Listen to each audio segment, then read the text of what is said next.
आज की वीडियो में हम अलजेब्रा यानी बीजगणित के बारे में पढ़ेंगे।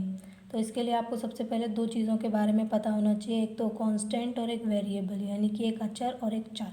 तो देखो, अचर जो होता है यानी कि कोई ऐसी चीज़ या कोई भी ऐसी क्वांटिटी या राशि जिसका मान हमेशा एक ही जैसा रहता है, मतलब आप उसे कहीं भी इस्तेमाल करेंगे उसकी वैल्यू वही रहेगी। जैसे 7 है, आप कहीं भी 7 लिखेंगे तो वो हमेशा 7 ही रहेगा। ऐसा तो नहीं कि वो 7 5 के बराबर हो जाएगा, कुछ नहीं, वो हमेशा 7 ही रहेगा।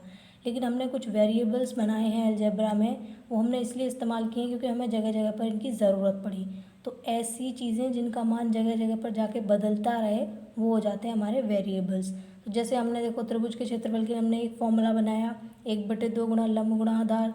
तो आप जैसी लंब की वैल्यू डालोगे, जैसी आधार की डालोगे, आपको त्रिभुज के क्षेत्रफल की वैल्यू कुछ और मिलेगी।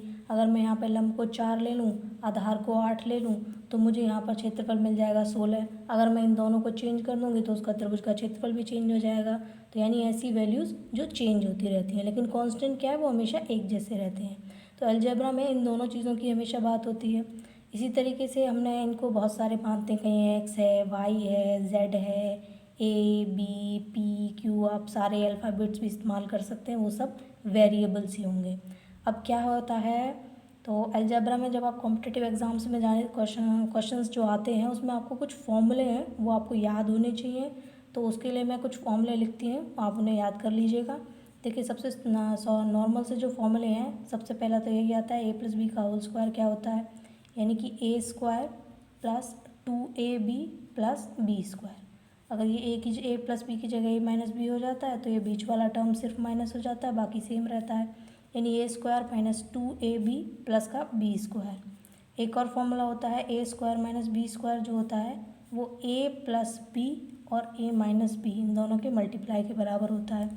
इसी तरीके से हमारे पास स्क्वायर के साथ साथ क्यूब के फॉर्मूले भी होते हैं, यानी a+b का जो होल क्यूब होता है वो a³ + b³ प्लस के 3ab और इंटू में a+b होता है।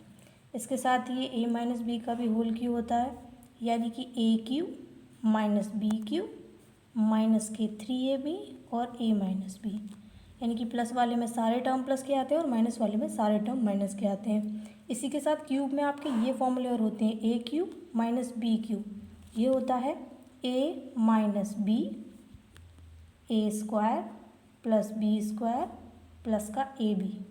देखिए, जब यहाँ पर माइनस आएगा तो सिर्फ पहला वाला टर्म माइनस होगा, बाकी के सब प्लस होंगे। लेकिन अगर यहाँ पर मैं प्लस लिख लेती हूँ, यानी a³ + b³, तो ये वाला तो प्लस का आ जाता है, लेकिन अंदर जो टर्म है यानी a² + b² माइनस के ab हो जाता है।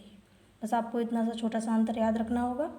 इसके साथ देखिए, जो हम वो x + 1/x वाला टर्म जो फॉर्मूले से आगे पढ़ते हैं वो भी इन सेम ऐसे ही होते हैं, बस यहाँ पर a की जगह आपको x रखना है और b की जगह 1/x, वो भी मैं आपको अभी लिख दूँगी।